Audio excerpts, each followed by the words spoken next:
केमिति अछ समस्त खाइ पि आइछ पेट पूरा फुल आज पाठ पढिबा आज की पाठ पढिबा आज हमें कोन पढिबा ना पशु मानकर ना जानिबा हैला तमे सब पशु मानकर ना जानिछो अच्छा कहलो हम जो घरे जो पशु सब रुहंती तांको ना सब कहलो घरे के सब रुहंती पशु माने सब रुहंती ना नहीं हां तापरे पूरा गाई छेली जति पूरा का हमर जो घरे रुहंती ताको हमें कोन कहिबा जे गृहपालित पशु कहबा कोन से माने घरे रुहंती तेनु करी कि से माने होचंती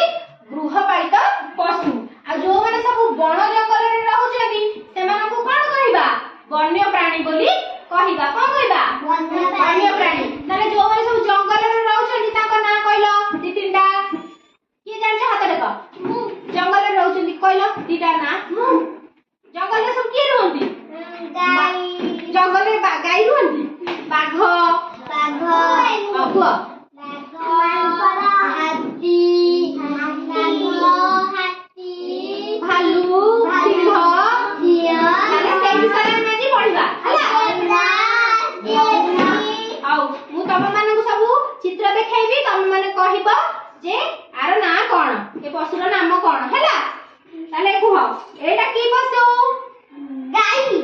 गाई गाई को कोन कोंदी सिफर कोन कोंदी सिफर कोन कोंदी गावना गाई एटा कोन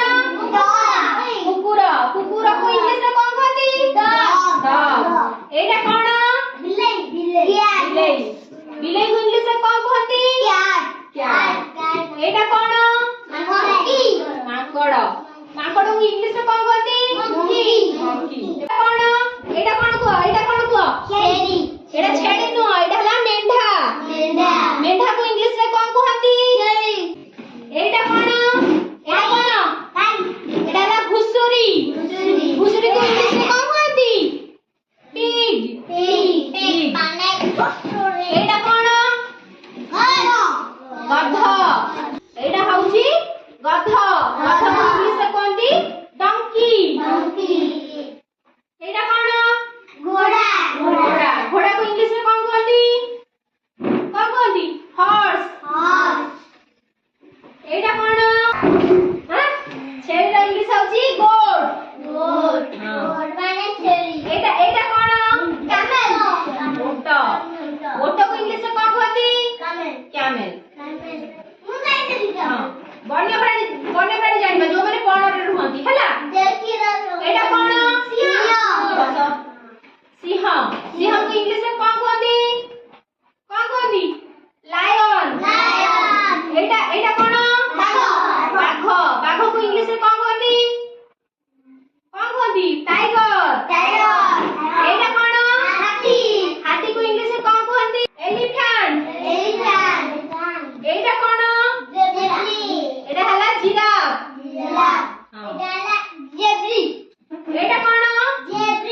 जेब्रा एटा कोन गंडा एटा कोन हरिण तमे माने सब नंदनकानन जाइछो नंदनकानन जाइछो नंदनकानन में सब कोन अछंती पशु पक्षी अछंती देखिछो हां देखिछु सतरे जाइछो ना मिछरे कहउछो ओ नाही नाही आउटे कहउछो मु भी जाइनी जाइछो देखिछो पशु पक्षी सब देखिछोटी